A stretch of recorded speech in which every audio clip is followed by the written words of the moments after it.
Perkenalkan, nama saya Prainta Gultom dari kelas 11 PIIS. Dan hari ini kita akan membahas soal-soal mengenai barisan geometri dalam kehidupan sehari-hari. Sebelumnya, kita melihat pengantar dulu. Soal matematika geometri masalah kontekstual memiliki relevansi yang kuat dalam kehidupan sehari-hari kita. Jadi banyak sekali masalah atau situasi di sekitar kita di mana kita membutuhkan prinsip-prinsip dan konsep geometri ini. Nah, dalam video ini kita akan menjelajahi beberapa soal geometri sehingga kita bisa melihat dan menerapkan prinsip geometri dalam masalah di kehidupan kita. Soal yang pertama, pada bulan pertama seorang anak menabung uang di sebuah bank sejumlah Rp500.000. Bank tersebut memiliki bunga majemuk sebesar 10%. Berapa tabungan anak tersebut pada bulan yang ke-6?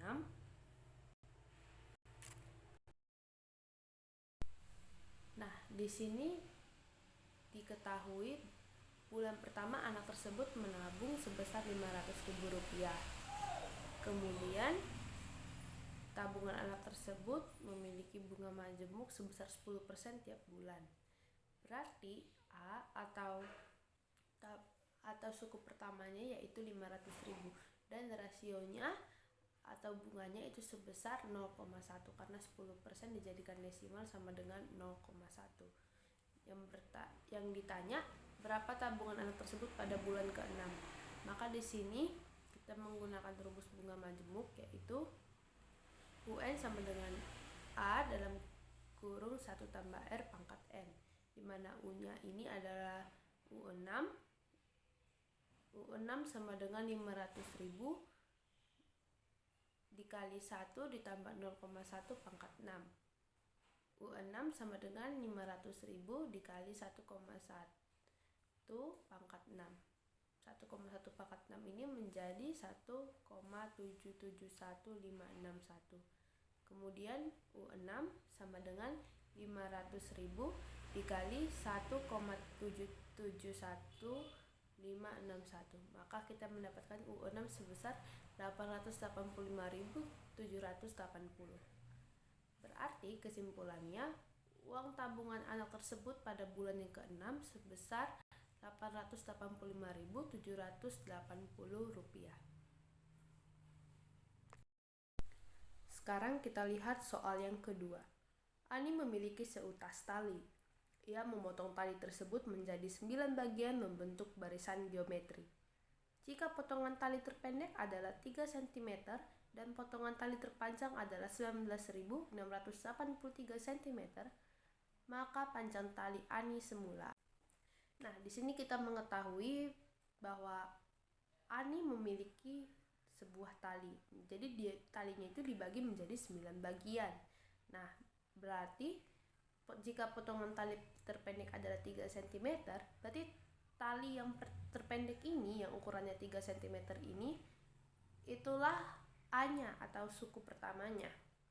Dan potongan tali terpanjang adalah 19.683 cm.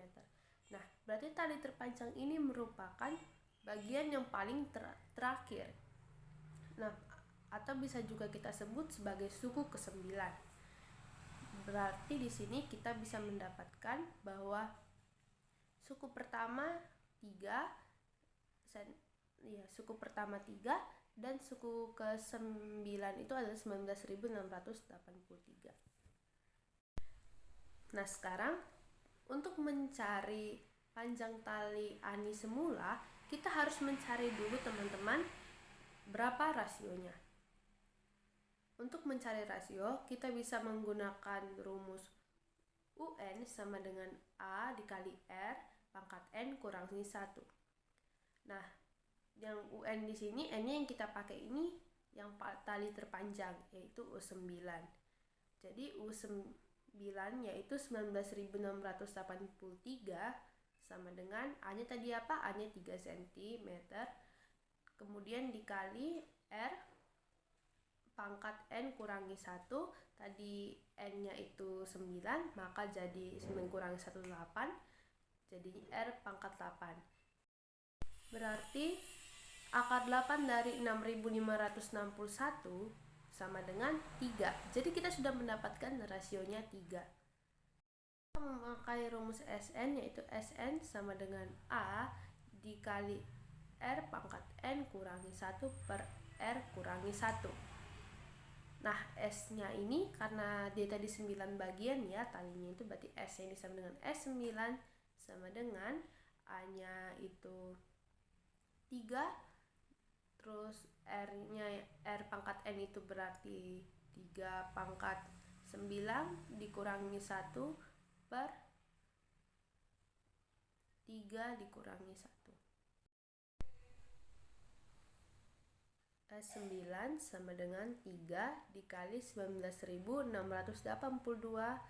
per 3 kurangi 1 sama dengan 2, berarti S9 sama dengan 59.046 per 2. Dan hasilnya kita mendapatkan 29.523. Berarti panjang tali ani seluruhnya yaitu 29.523 cm. Oke, sekarang kita lihat ke soal yang ketiga. Pak Adi adalah seorang pengusaha. Ia menyimpan uangnya sebesar 100 juta rupiah di sebuah bank. Bank tersebut memberikan bunga tabungan dengan sistem bunga majemuk sebesar 1,1% per bulan. Berapakah besarnya tabungan Pak Adi setelah 18 bulan? Nah, di sini memakai sistem bunga majemuk ya teman-teman. Kita ketahui bahwa A atau suku pertamanya itu atau pertama kali uangnya ditabung itu yaitu 100 juta rupiah. Dan kemudian rasionya ini 1,1%, tapi ini dengan kasus bunga majemuk. Nah, berarti yang ditanya berapa besarnya tabungan Pak Adi setelah 18 bulan. Nah, maka kita masukkan ke rumus MN sama dengan M0 dikali 1 ditambah interest pangkat N. Maka M 18 bulan itu tadi jika dijadikan menjadi tahun itu sama dengan 1,5 tahun kan, berarti M 1,5 atau M 1,5 sama dengan 100 juta dikali 1 ditambah 1,1%. 1,1%-nya ini kita jadikan desimal, maka menjadi 0,011. Berarti tadi kita ulangi lagi ya, M 1,5 sama dengan 100 juta dikali 1 ditambah 0,011 pangkat 1,5. Kemudian M 1,5 sama dengan 100 juta dikali 1,011 pangkat 1,5. Kita kemudian mendapatkan 10165452992. Nah, inilah berarti jumlah tabungan Pak Adi setelah 18 bulan. Nah, dari ketiga soal tersebut kita mempunyai kesimpulan matematika geometri dalam konteks masalah sehari-hari memberikan alat yang kuat untuk memahami dan memecahkan tantangan yang kita hadapi dalam kehidupan sehari-hari. Dengan kita memahami dan mengaplikasikan prinsip-prinsip ini, kita dapat memecahkan masalah yang berhubungan atau berkaitan dengan geometri dengan lebih tepat di dalam kehidupan kita. Sekian dari saya, terima kasih.